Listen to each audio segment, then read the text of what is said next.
Hare Krishna Mataji, thank you very much for joining in today. Please accept our humble obeisances on behalf of everybody who have joined and are about to join and will then be listening to the recording. I am aware that you are joining us from India and it is very late, but jai to your services so that you are still available even if the time it might be midnight there right now. So thank you very much, Mataji, for making yourself available. We can start with the Manglacharan. Mataji, I can do the Manglacharan.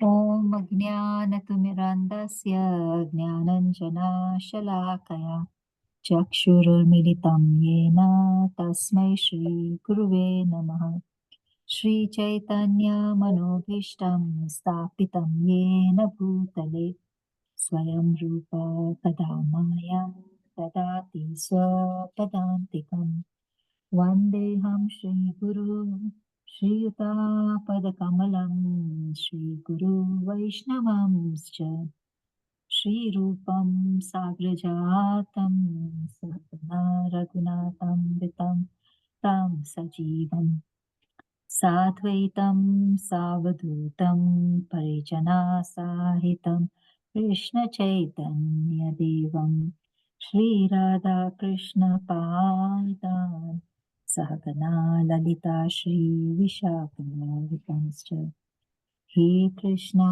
Karuna Sindhu Deenabandhu Jagatpate Gopesha Gopika Kanta Radha Kanta Namostute Tapta Kanchana Gaurangi Radhe Vrindavaneshwari Rishabhanu Sute Devi Pranamami Hari Priye Vanchakalpatarubhyascha Kripa Sindhu Bhayevacha Patitanam Pavanebhyo Vaishnavebhyo Namo Namo Shri Krishna Chaitanya Prabhu Nityananda Shri Advaita Gadadhara Srivasadi Gaura Bhakta Vrinda Hare Krishna Krishna Krishna Hare Hare Hare Hare Rama Rama Rama Hare Hare. Hare Krishna Mataji, over to you. Thank you, Mataji. Thank you very much for giving me this opportunity to do the service. My humble obeisances to all of you. So we are doing Srimad Bhagavatam 2.9.44 today. And before we start, I pay my I offer my obeisances and pranams to my Guru. Without his mercy, I wouldn't have been able to do this service at all. And without the mercy of the Lordships, Radharani and Krishna, I pay my humble obeisances to all the Jagat Gurus, all my teachers, and to all of you. If there are any mistakes whilst I do this discussion, please do correct me. Thank you again, Mataji. Thank you for the service, for giving me the opportunity to do the service. So I'll read the verse first. Om Namah Bhagavate Vasudevaya. Om Namah Bhagavate Vasudevaya. Om Namah Bhagavate Vasudevaya.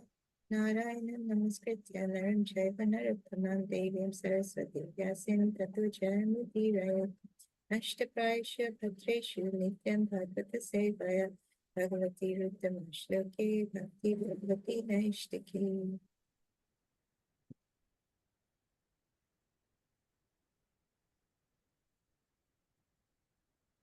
Tasma itam bhagavatam puranam doshalakshanam praktam bhagavata praha pritaha putraya putakrit. Translation.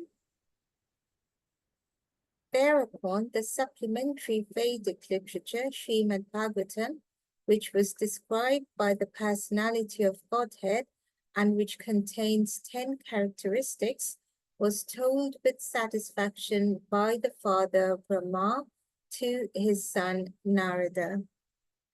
And I'm just going to bring up the purport. For some reason, it's not coming up. Let's just give me a sec. or if you have the purport in front of you, Mataji. Sorry, Mataji, there are lots of fireworks outside, so I can't hear properly.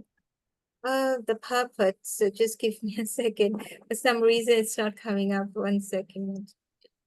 Can you hear me properly now? Okay, so I'll read the purport. Purport by Srila Prabhupada Ki Jai. Although the Srimad Bhagavatam was spoken in 4 verses, it had 10 characteristics, which will be explained in the next chapter. In the 4 verses, it is first said that the Lord existed before the creation, and thus the beginning of the Srimad Bhagavatam includes the Vedanta aphorism Janmadhyasya. Janmadhyasya is the beginning, yet the 4 verses in which it is said that the Lord is the root of everything that be, beginning from the creation up to the supreme abode of the Lord, naturally explain the 10 characteristics. One should not be misunderstood by wrong interpretations that the Lord spoke only 4 verses, and that therefore all the rest of the 17,994 verses are useless. The 10 characteristics, as will be explained in the next chapter, require so many verses just to explain them properly. Brahmaji had also advised Narada previously that he should expand the idea he had heard from Brahmaji. Sri Chaitanya Mahaprabhu instructed this to Srila Rupa Goswami in a nutshell, but the disciple Rupa Goswami expanded this very elaborately. And the same subject was further expanded by Jiva Goswami and even further by Sri Vishwanath Chakravarti Thakur. We are just trying to follow in the footsteps of all these authorities. So, Srimad Bhagavatam is not like ordinary fiction or mundane literature. It is unlimited in strength, and however one may expand it according to one's own ability, Bhagavatam still cannot be finished by such expansion. Srimad Bhagavatam, being the sound representation of the Lord, is simultaneously explained in 4 verses and in 4 billion verses all the same, inasmuch as the Lord is smaller than the atom and bigger than the unlimited sky. Hare Krishna. So again, a beautiful verse. In this verse, so we've just come through the Chatushlokis. And now, if you remember, all of this started when Narad Muni was asking his father to explain, he asked his father some questions, and Lord Brahma is explaining all of these, giving answers to Narad Muni. And so after the Chatusloki, Lord Brahma gave the knowledge, as the verse says that today, that after the Chatusloki, Lord Brahma gave the knowledge of Srimad Bhagavatam, which was explained to Lord Brahma by the personality of Godhead, and he gave that to his son Narada. The other point that is mentioned in the verse today is that Srimad Bhagavatam, although it was said in 4 verses, the Chatusloki, it contains 10 characteristics, which will be expanded and talked about from after this, the next chapter. However, it is just briefly mentioned over here that it contains 10 characteristics. So what are the key things that we can take away from the verse today? First of all, we see that Lord Brahma gave the knowledge to Narad Muni. Secondly, we hear that Srimad Bhagavatam can be expanded. It was said in the form of Chatusloki by the Lord. However, it was expanded by Vyasadeva. And we also are given a few other examples of great devotees and exalted devotees who further expanded and wrote their commentaries on Srimad Bhagavatam. And the third thing that we are told in this in the verse and purport today is, what is the ultimate realization through Srimad Bhagavatam? What can we really understand? Why are we studying Srimad Bhagavatam? What can we achieve through it? So let's start with the first point, which is Lord Brahma gave the knowledge to Narad Muni. Now, the verse also mentioned that the knowledge was given to Lord Brahma by the Lord himself. And if you remember, if you go back to, this is something which I was discussing last week, last Saturday as well, when we were discussing chapter 2, Canto 2, verse 9, Canto 2, chapter 9, verse 38, I think we were discussing last Saturday. And I remember mentioning that wherever you get the knowledge, nowadays, when you look for knowledge, you can find it from various books written by various authors, and you find the same knowledge being given in own versions by various people. However, the knowledge of the absolute truth is always and always, it starts from the Lord. It starts exactly whether the Lord gave it to Lord Brahma, or whether when the Lord says to Arjuna in Bhagavad Gita chapter 4, we see the Lord says to Arjuna that he gave the knowledge to Vivaswan, the sun god. And similarly, the knowledge has been given many a times by the Lord, but it always and always it starts from the Lord, because the knowledge comes from the Lord. Nobody else is able to give that knowledge apart from the Lord. So that is the reason the verse also here, before it mentions that the knowledge is further given by Lord Brahma to Lord Narada, the verse doesn't forget to mention the fact that the knowledge was given by the Lord to Lord Brahma. And so then we come to the first point, that Lord Brahma gave the knowledge to his son Narad Muni. And then we ask ourselves, why did Brahma give this to Narad Muni? Why not to anybody else? And we are given the answer that that's because Narad Muni satisfied Lord Brahma by his behavior and by his service.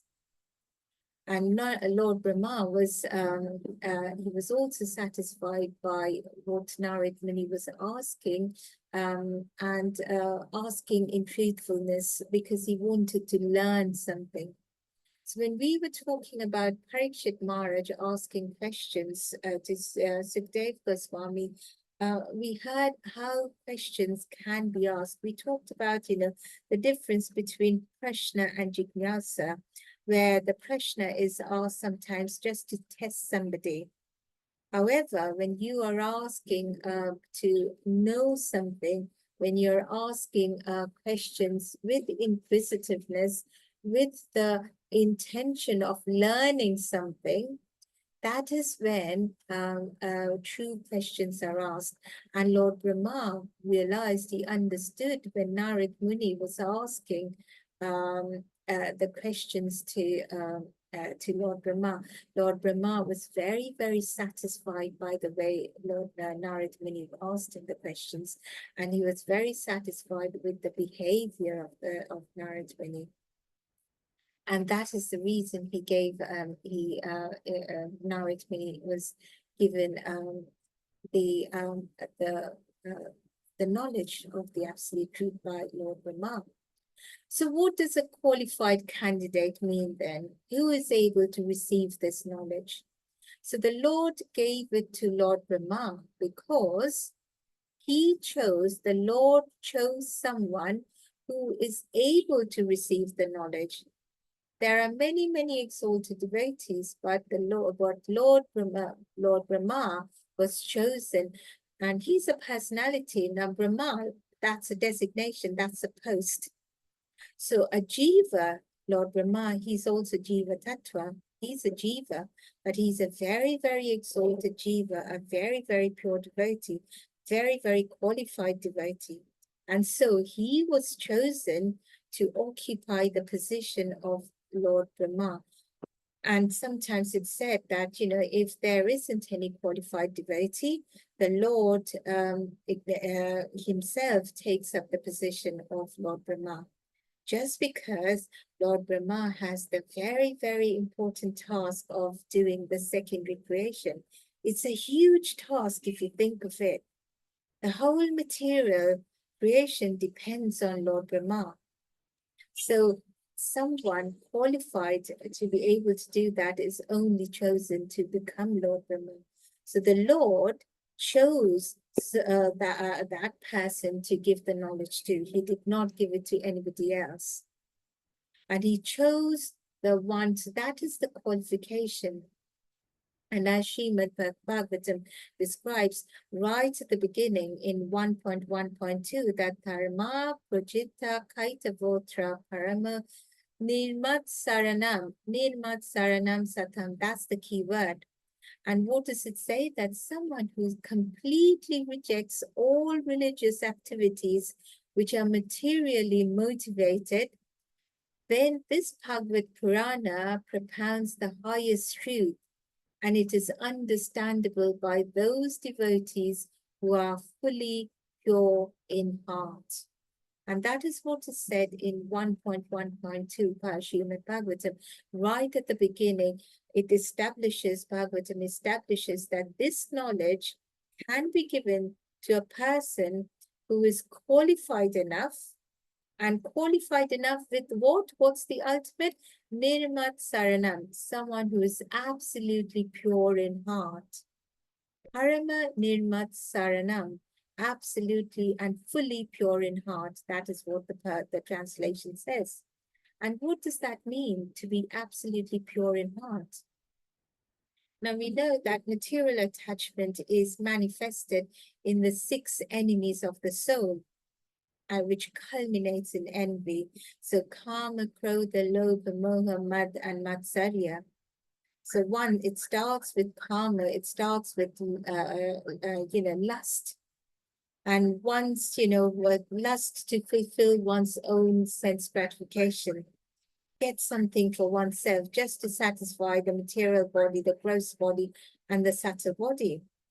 And then if one doesn't get that, one becomes angry. That's krodha. If one does get that desire, if the desire is fulfilled, then one gets more and more greedy. It becomes, lobha. That greed becomes so much more that, the more and more the desires are fulfilled, one becomes, disillusion, that, I can get everything that I want. I'm desiring this, I'm demanding this, and it has been given to me. So that is the illusion where the person thinks that, he is everything, he is in charge. And as soon as that person starts thinking that he is in charge, he can desire or demand everything, and he is in control, that means he's under the control of arrogance and pride, or rather, the whole thing is Maya. So that is mud. And what happens? So this is, it all leads to, why do we go to the last one? The absolute last one is matsarya, or envy. We started with, if someone's desire is not fulfilled, someone gets very, very angry, or krodha happens. And that krodha turns into envy when the person sees somebody else have that. So say, for example, a person wants a very, very beautiful car. If he doesn't have the money, or if he doesn't get that car, for initially, it makes him angry that, he can't, his desire can't be fulfilled. And then later on, if he sees someone else driving that car or riding in that car, that turns into envy, matsarya. And that is the worst and the worst possible enemy of the soul, because it is envy that brought us all to this material world. It is envy towards the Lord. It's envy towards Krishna that made the souls who defect from the spiritual world, that just because they were envious of the Lord, they didn't want to accept the Lord to be in charge, to be the master, to be the supreme. They wanted themselves to be in control, and they defected to this material world. And so similarly, when it goes through the other, where the calm leads to lobha and moha and mad, it all ends in anger and matsarya, because there will come a time where their desires will not be fulfilled. Because desires are fulfilled because of, karmic balance. If they have, if the karmic balance allows, then the desires will be fulfilled. The ultimate sanctioner is the Lord. So there will come a time when the desire will not be fulfilled because there isn't enough good karmic balance, or the Lord hasn't, the sanctioned it. And that would lead to anger, and that would lead to, which would lead to matsarya.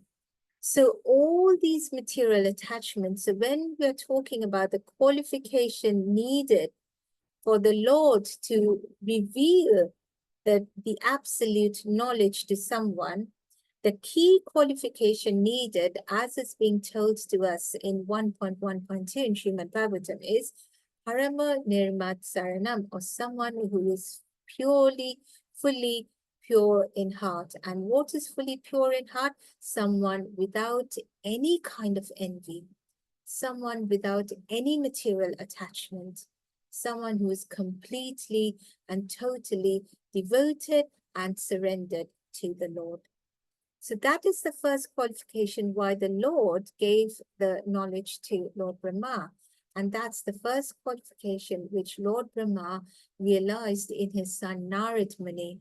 And so that knowledge was given to Narad Muni. Why else was that knowledge given to Narad Muni? So the other qualification required is what we touched on briefly earlier, is to be submissive, to be respectful, to ask something in Pariprashnena Sevaya. We've talked about Pranipatana Pariprashnaya Sevaya, or just learning the truth by approaching the spiritual master, inquiring from him submissively, and rendering service unto him. So this is found, this is given by Lord Krishna himself in Bhagavad Gita 4.34. He says, just inquire from the spiritual master submissively with humility. And this is a service you're doing to him. And ask him with true intentions, with humility, because Krishna says to Arjuna, ask him with true humility, because the self-realized soul, which is the spiritual master, can impart this knowledge unto you because he has seen the truth himself. Because the spiritual master has seen the truth himself, and only such a person can give you the truth. So the question, when you ask someone the questions to know the absolute truth, do that with humility, do that with respect, do that submissively, Krishna says in Bhagavad Gita. And Narad Muni did that. Narad Muni asked the questions to Lord Brahma.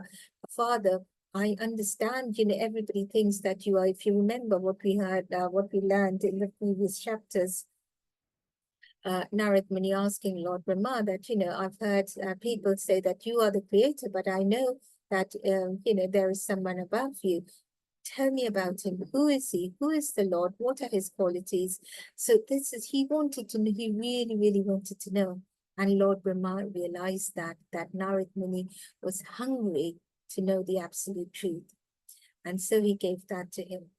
Now we have to remember why this is being given importance, because Narad Muni is also Brahma's son, and the 4 Kumaras, they are also Lord Brahma's son. But Lord Brahma did not give the absolute knowledge to the 4 Kumaras. He gave that to Narad Muni. And why not? He did give something to the Kumaras, 4 Kumaras.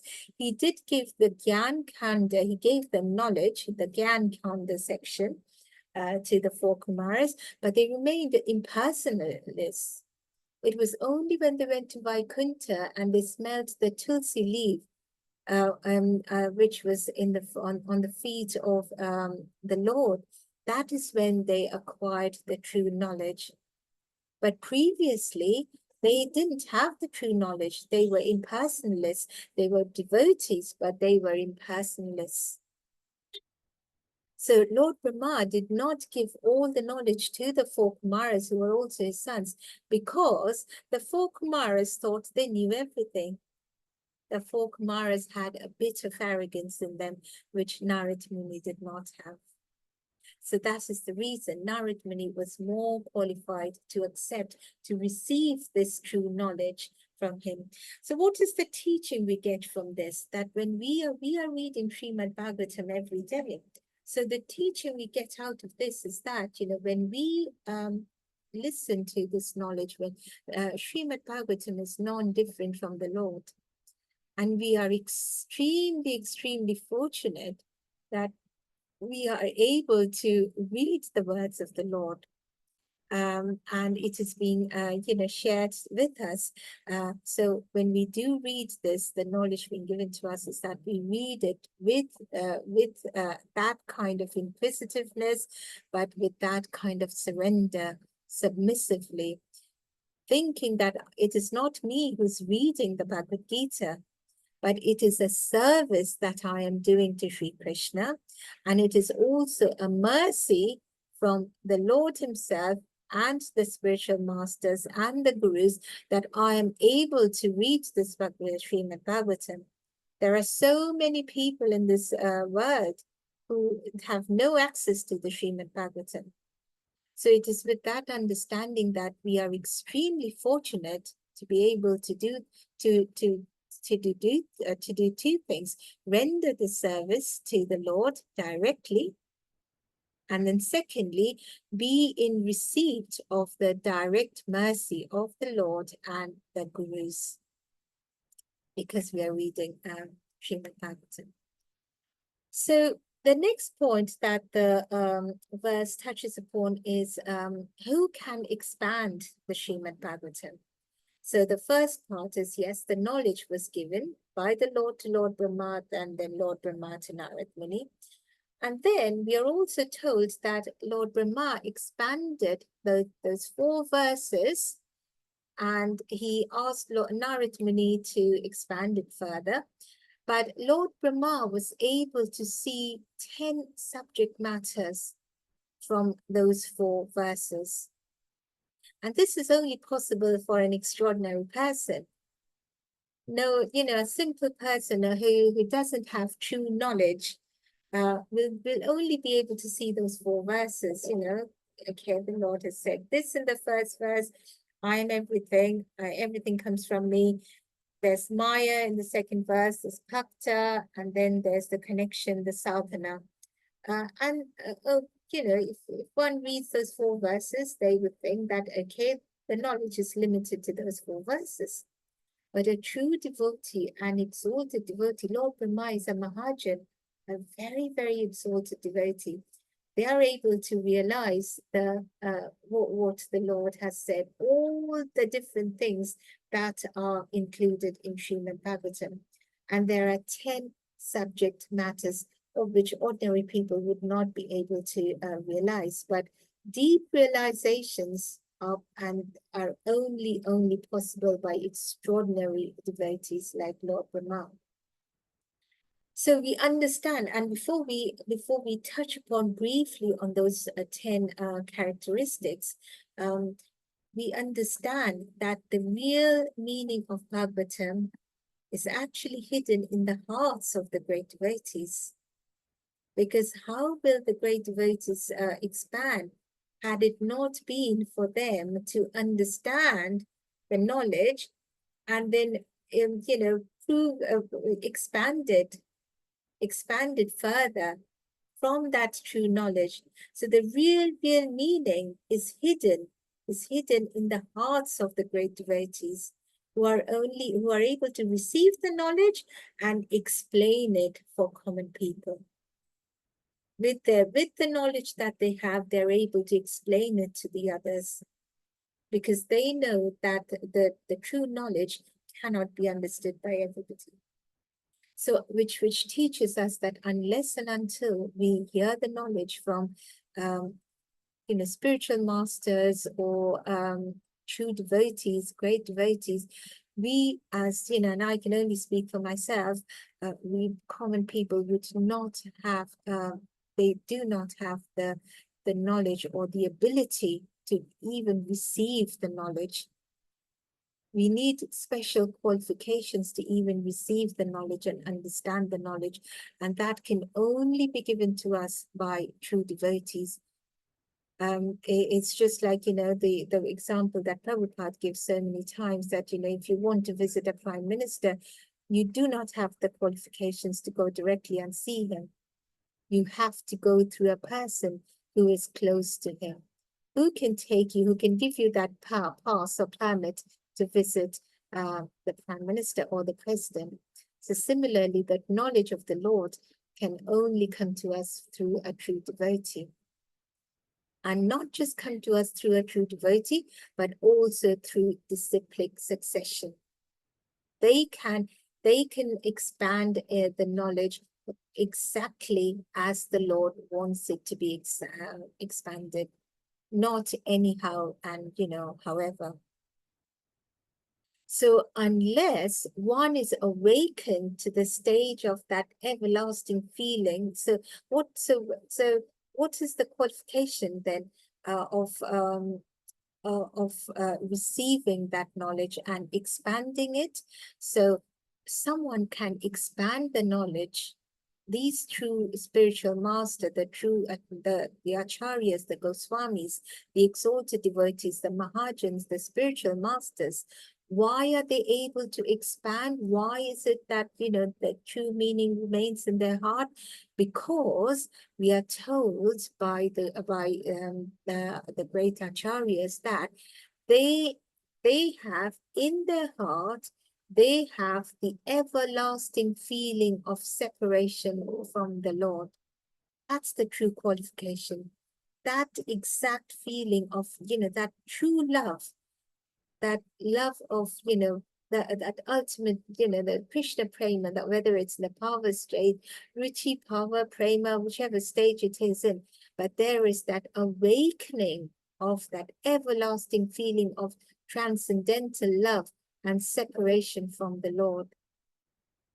We see that, in Lord Chaitanya, what he says, he says that, in Chaitanya Charitamrita, in Antalila 14.53, it says that a person who's able to receive knowledge and expand it, they actually go through 10 bodily transformations resulting from separation from Krishna. And what are those 10 bodily transformations? They are anxiety, wakefulness, mental agitation, thinness, uncleanliness, talking like a madman, disease, madness, illusion, and death. So Chaitanya Charitamrita says that these are the 10 qualifications that happens to a person who is in intense separation from the Lord. And when one is in intense separation from the Lord, that is when one is in true love with the Lord. One truly loves the Lord, completely surrenders to the Lord, and such a person is able to understand the true knowledge and also expand it. So we see that when Uddhava, so Krishna sends Uddhava, his dear friend, from Dwarka, he sends him to Vrindavan to find news of the Vrajavasis, his parents, the gopis, Radharani. I mean, obviously, the main reason was because Uddhava, he represented Gyan. He knew everything. He was a, very, very knowledgeable devotee, very true devotee, but, his he had the knowledge, but he lacked the prema, the Madhurya prema, which Krishna sent Uddhava. So he sent Uddhava to Vrindavan to taste. And Uddhava, obviously, he went there, he was completely transformed. He saw just how much love there is for Krishna from the Brajavasis. And he came back, and Uddhava said to Krishna, my dear Krishna, all the gopis are so afflicted by your absence that they have almost become mad. And he says, Srimati Radharani, she laughs unnecessarily like a mad woman. She inquires about you from every entity without distinction, even from the stones. So Radharani even used to talk to the stones to ask about Krishna. And Uddhava continues to say that she rolls on the ground, unable to bear the agony of your absence. So that is the true separation, and that is the qualification of a person who is able to understand Krishna and able to understand the knowledge of Krishna. Who is Krishna? And we see nowadays there are so many people who misinterpret these four verses. They expand them in the way they want to. We see the Mayavadis, they expand it in their own way, reaching the conclusion that the Lord is impersonal. We have so many people who they expand the knowledge, and then they propagate, they teach Bhagavatam. Thousands of people listen to the Bhagavatam teachings. They act, they cry, they laugh. They are almost like a performer during a Bhagavatam session. Not all of them, but some of them we see. But what does it all come to? Those thousands of listeners, if they are listening to Srimad Bhagavatam from a performer rather than a true devotee, then they would laugh and cry as they would listen to the Srimad Bhagavatam teaching. However, when they go home, they would go back to their original lifestyles, dipped in material, everything material. So it is only from a true devotee that the Bhagavatam knowledge should be taken. Otherwise, the true impact would not be seen on the people that Bhagavatam is spoken to. And so the Lord is very, very careful who he gives the knowledge to. And the people he gives the knowledge to are very, very careful who they further give the knowledge to. As we see from Lord to Lord Brahma to Lord Narada to Vyasdeva, so on and so forth, to Sukdev Goswami to Parikshit Maharaj. And so that is why the disciplic succession is so very important. So very briefly, what are these 10 things that are mentioned briefly over here in this verse, in the purport? And we are told that we are going to study about them in details from the next chapter.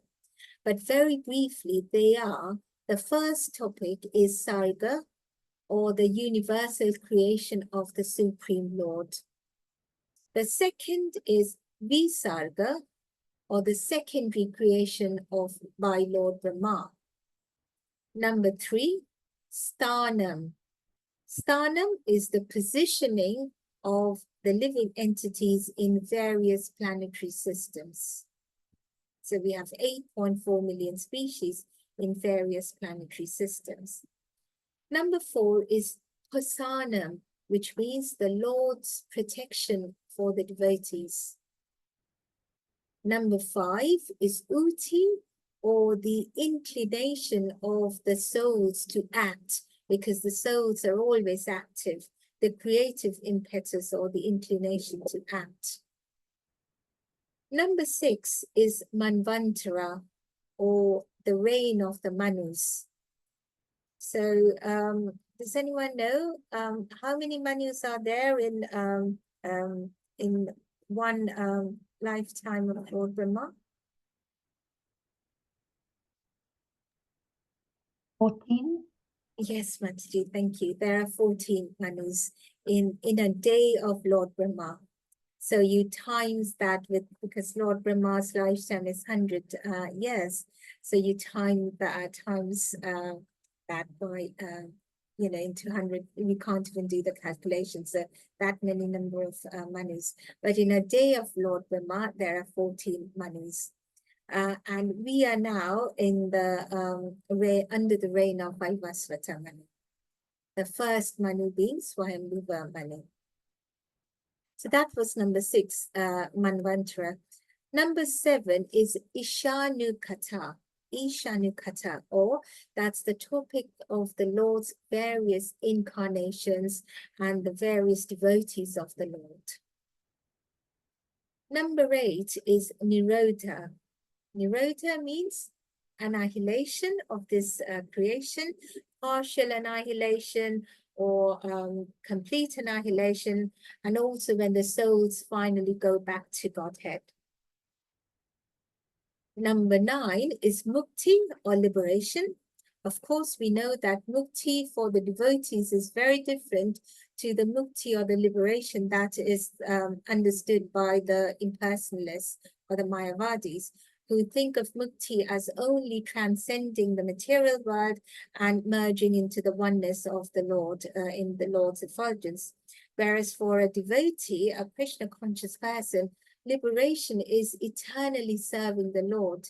Liberation is automatic, as soon as one becomes a devotee, but a true devotee wants to serve the Lord. That is the liberated state. Always Jiva Swarupa, Krishna Nitya Das, all the time serving the Lord in a loving mood. And number 10, the 10th topic of Srimad Bhagavatam is Ashraya, or the supreme shelter of Lord Krishna, by Lord Krishna. So these 4 verses, the 4 Chatushlokis, they actually contain, Lord Brahma was able to understand these 10 subjects from the 4 verses spoken by the Lord. Now we understand that, all these 10 categories are described with various degrees of emphasis and analysis throughout the Srimad Bhagavatam. However, these topics are spread, although they are spread throughout Bhagavatam, each of these topics is more vividly described in specific cantos. You will notice that one topic is, through the various pastimes, through the various devotees, each topic is touched upon slightly more in each canto. But all the 10 topics will be described again in the next chapter. Now, we also understand that the ultimate purpose, when Vyasdeva wrote the Srimad Bhagavatam, the ultimate purpose of the first 9 topics is to help us understand the 10th topic. And what is the 10th topic? Ashraya, the supreme shelter of the Lord. That, once, and what does Krishna say to Arjuna right at the end of Bhagavad Gita? Sarva dharman parityaja mam ekam sharanam vraja. Arjuna, even if you forget all the knowledge that I've given you in Bhagavad Gita, just surrender unto me and I will take care of you. I will give you shelter. So that is all we have to understand. We think about karma, prarabdha, aprarabdha, previous karma, what's going to happen in the future. As long as we surrender completely to Krishna, we don't have to understand and we don't have to think about any of this. Krishna tells Arjuna, Arjun, declare boldly that my devotees will never perish. I will take care of them. And that is what we have to understand. And so we see why it is so meaningful, it is so fitting that the 10th and the ultimate topic that Srimad Bhagavatam tells us is to take shelter, or the shelter that the Lord provides us. And so we also understand that without studying the first 9 topics, we will not be able to understand the 10th canto. The 9 cantos are only for understanding the lakshanas or the signs, and the revelation is given in the 10th canto when we talk about, in Srimad Bhagavatam. So one can extend or expand the Bhagavatam, but only by the people who are able to expand, just like Lord Brahma, a true devotee. and under the regulation, under the blessing, and under the discipline, and under the parampara and disciplic succession. All of this has to be maintained. Because as soon as one starts putting one's own interpretations and distorts the true knowledge, it becomes yoga nashta. Yoga nashta means where knowledge is lost. So whoever hears yoga nashta, or rather whoever hears knowledge that is distorted, it won't have any impact on them. So that is the reason it is so very important to hear the knowledge from a true devotee. Now, the next thing that is mentioned in the verse and the purport is that the Lord existed before creation, and the Lord, and everything starts with the, he's there from the beginning. And that is the reason Srimad Bhagavatam starts with the aphorism Janmadi Asya. It is mentioned right at the beginning, right at the start of Srimad Bhagavatam, where it is said that Janmadi Asya Yato Nyatyat, now I can't pronounce it, Navyayat Itaratas Chartesvi Abhigna Swarat. Apologies for my awful Sanskrit pronunciation. It's just one of my really, really bad shortcomings. But the translation is, I meditate, Lord Brahma. The verse starts with, I meditate upon Lord Krishna, because he is the absolute truth and the primeval cause of all causes of creation, sustenance, and destruction of the manifested universe. So it's interesting that the purport of our verse today mentions this, Janmadi Asya, that mentions the fact that Krishna is the start, he is the beginning. So again, reminding us that, everything starts, we've just finished the Chatishloki, but every other verse reminds us that everything begins from Krishna. So the beginning from creation, so from the material world, all of creation, so everything that Lord Brahma creates, and then the purport says it goes right up to the supreme abode of the Lord. So what is the supreme abode? We have the spiritual world, and Krishna is right on top of the spiritual world, which is Golok Vrindavan. So everything from the bottom of material creation, the secondary creation, which is created by Lord Brahma, from there right up to the top, where the Lord resides in Golok Vrindavan, everything is under the control of the Lord. Everything begins from the Lord. So one should not think that, these 4 verses are everything, and that, the Srimad Bhagavatam, almost 17,994 verses of them are useless, and only the 4 verses are of importance. Because the 17,994 verses have been expanded by someone who understood that the Lord is the beginning and the end of everything. Somebody who understood all the 10 things, all the 10 characteristics that are embedded in these 4 verses. And so that is the reason Brahmaji asked Narad Muni to expand this idea, expand the idea of Bhagavatam, as our purport says. Now, our purport also mentions that Chaitanya Mahaprabhu, he also instructed Srila Rupa Goswami. He also gave the absolute truth, absolute knowledge to Rupa Goswami. In a nutshell, because he only met Rupa Goswami for a few days, and he gave that knowledge to him. And Rupa Goswami, being the true devotee, and being the qualified person, he expanded Srimad Bhagavatam in his commentary a lot, which was further expanded by another Goswami, Jiva Goswami, and even further by Vishwanath Chakravarti Thakur. So we see every single time these verses are expanded and expanded and expanded. So just like the Lord, there is no end to Srimad Bhagavatam. It can be spoken in 4 verses, or expand. It can go up to 4 billion verses, or it can be, unlimited, because the Lord's qualities are unlimited.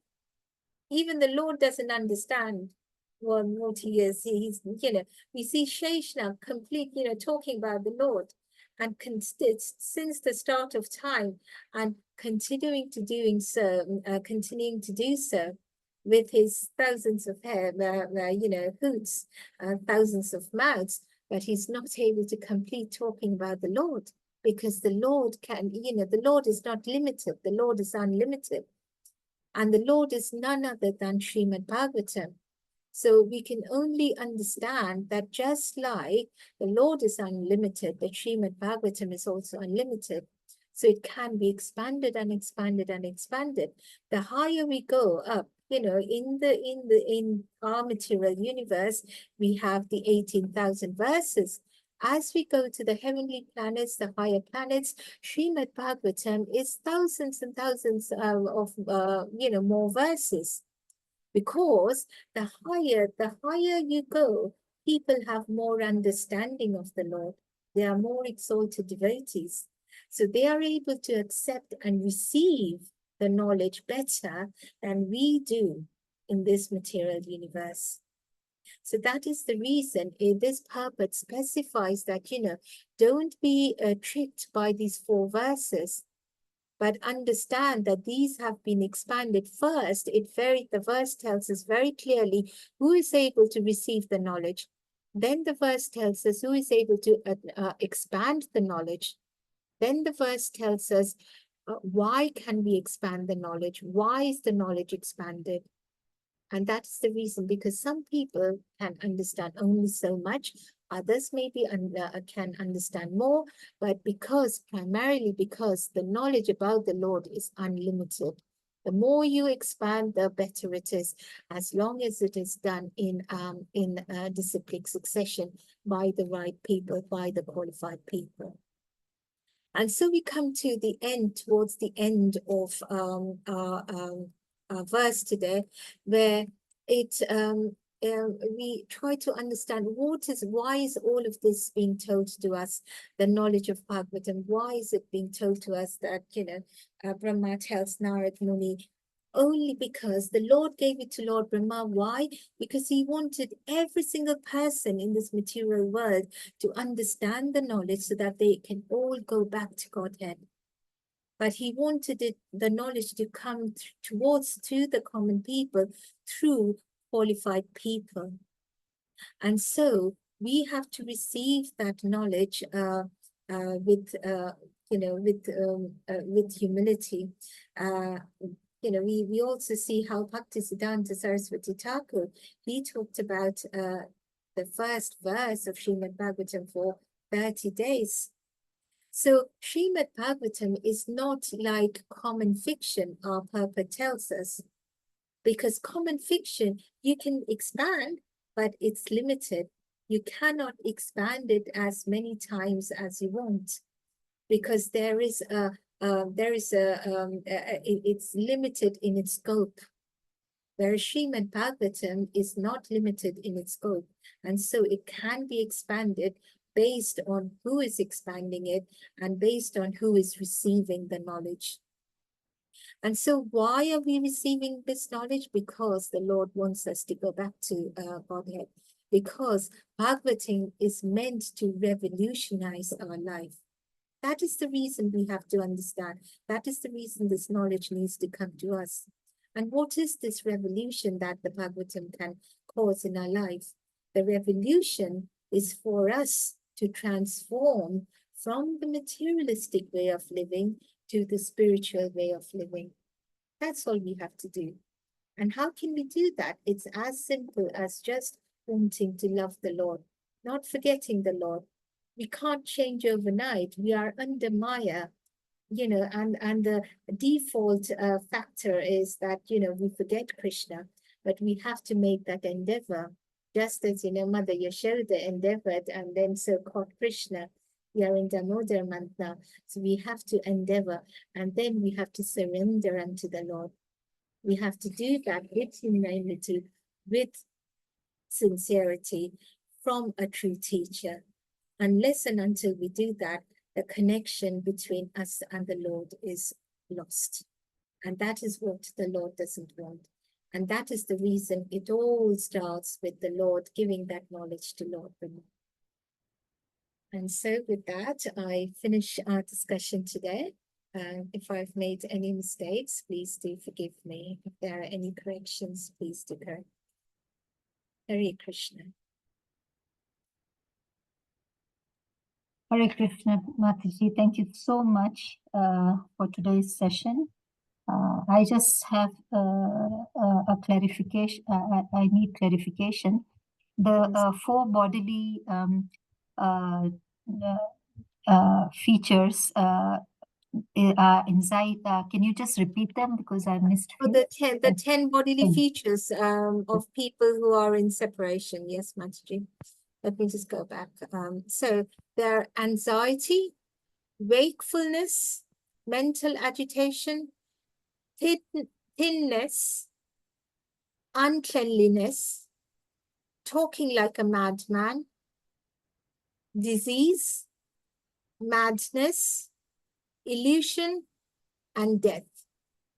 So these are the 10 bodily transformations of a person who goes through a true separation from the Lord. Is this what you wanted? Yes, Mataji. The third one was thinness. Thinness, yeah. Thinness, so people lose weight, yeah, becomes very, very thin. Yes, thinness. So I just wanted clarification about illusion. So what is the illusion that they are under? So they just like Radharani, she used to see Krishna, she used to talk to the stones. So it's not seeing the reality, even, seeing Krishna everywhere or asking anybody and everybody about Krishna, that kind of illusion. Okay, and another question is, Brahmaji gave the knowledge to Narada Muni, who had the qualifications, and Narada Muni then inspired Vyasadeva to write the Srimad Bhagavatam. Vyasadeva was the son of who? Vyasadeva was the son of Satyavati, and this is his name. Santanu and Satyavati. No, no, that is Bhishma. Vyasadeva's father's name was it's a sage. Oh, that sage. The name starts with a P. I'm forgetting now. Let me just quickly, Mataji. The sage that he was crossing the boat with Satyavati was, let me just tell you. So because his name was Krishna in right time, because he was born in a Parasparamuni,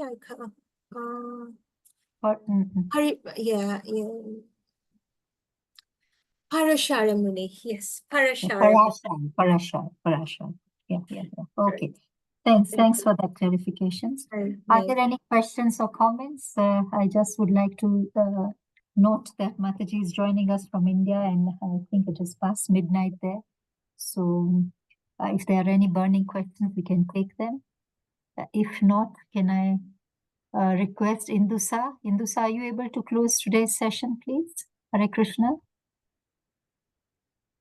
Hare Krishna, Mataji. And Hare Krishna. Hare Krishna, everyone. Thank you, Mataji, for the amazing class. One thing before I finish up, I am so reminded how we are so inadequate that we can't really get him. And the higher, Mataji mentioned, the higher we move to the other planets, the Bhagavatam is being expounded more. So how little we are in grasping this, and just it gives me the endeavor to try and get it if you can. Yeah.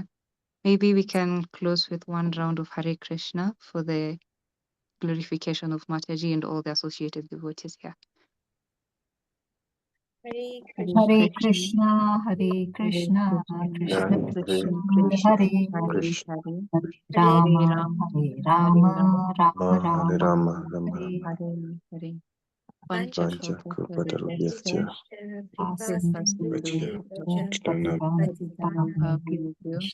Vaishnavevyo Namo Namo. Srila Prabhupada ki jai. Jai. Jai. Her Grace Panchali Mataji ki jai. Jai. Srimad Bhagavatam, Granth Raj Srimad Bhagavatam ki jai. Jai.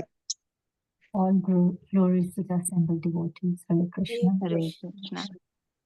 Thank you, Hare Mataji. Thank you very much, Prabhuji. Mataji. Thank you for giving me the opportunity to do the service. Hare Krishna. Hare Krishna. Hare Krishna.